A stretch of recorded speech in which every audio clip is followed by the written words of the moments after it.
And we will begin with the fight against the coronavirus. President Trump, the first question is for you. How would you lead the country during this next stage of the coronavirus crisis? It's a world. Chào mừng bạn đến với ứng dụng BadoVN, báo đọc bằng giọng nói hàng đầu Việt Nam. Bạn có thể tải hoàn toàn miễn phí trên Google Play cho Android hoặc trên chợ ứng dụng cho iPhone. Link tải được đính kèm trong phần mô tả cuối mỗi video. BadoVN luôn cập nhật tin tức 24 giờ nhanh nhất với đủ các đầu mục nóng hổi, thời sự, kinh doanh, pháp luật, sức khỏe, góc nhìn cuộc sống, tâm sự và đặc biệt, bạn có thể trao đổi hoặc tương tác với các thính giả khác. Giao diện ứng dụng được thiết kế thân thiện, trực quan, giọng đọc dễ nghe, truyền cảm chắc chắn sẽ làm quý thính giả hài lòng. Chuyên mục sức khỏe, cẩm nang các bí quyết sống khỏe, chăm sóc phòng tránh bệnh cho gia đình mỗi ngày. Tin mới nhất, nơi tổng hợp các tin xã hội, đời sống giải trí hot nhất 24 giờ. Chuyên mục tâm sự, chia sẻ tâm tư tình cảm của mọi người, đặc biệt là các vấn đề liên quan chuyện thầm kín, tình yêu, hôn nhân gia đình. Hãy tải BadoVN ngay, link tải được đính kèm trong phần mô tả mỗi video. Chúc các bạn một ngày tốt lành. Xin cảm ơn. Worldwide pandemic. It's all over the world. You see the spikes in Europe and many other places right now. If you notice, the mortality rate is down 85%. The excess mortality rate is way down and much lower than almost any other country.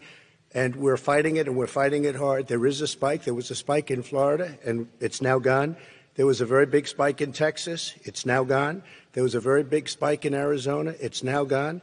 And there are some spikes and surges in other places. They will soon be gone. We have a vaccine that's coming. It's ready. It's going to be announced within weeks. We're now making ventilators all over the world, thousands and thousands a month, distributing them all over the world. It will go away, and as I say, we're rounding the turn, we're rounding the corner. It's going away. We're in a situation where there are 1,000 deaths a day now, 1,000 deaths a day, and there are over 70,000 new cases per day. If we just wore these masks, the president's own advisors have told him, we could save 100,000 lives.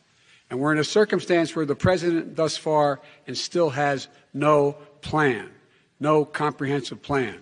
What I would do is make sure we have everyone encouraged to wear a mask all the time. I would make sure we move in the direction of rapid testing, investing in rapid testing. I would make sure that we set up national standards as to how to open up schools and open up businesses so they can be safe and give them the wherewithal, the financial resources to be able to do that. I will take care of this. I will end this. I will make sure we have a plan.